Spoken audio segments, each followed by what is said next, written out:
Welcome to WebShare Academy. I'll show you how to set up a single proxy in Ghost Browser. Let's start.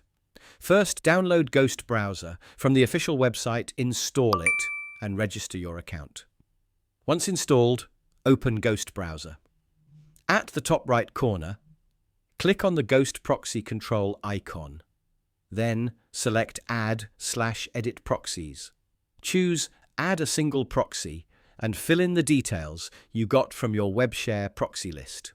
Simply go to webshare.io. You can get 10 free proxies from WebShare by signing up. On the WebShare dashboard, open Proxy List. Choose a proxy address. Left-click on the proxy address field and paste it into the host field in Ghost Browser.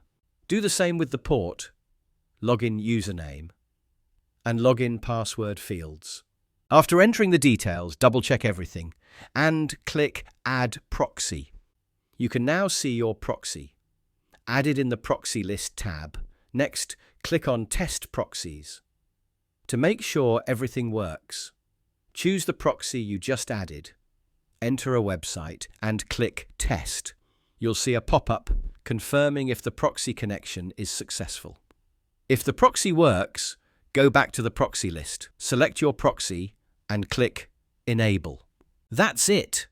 You've successfully set up a proxy in Ghost Browser.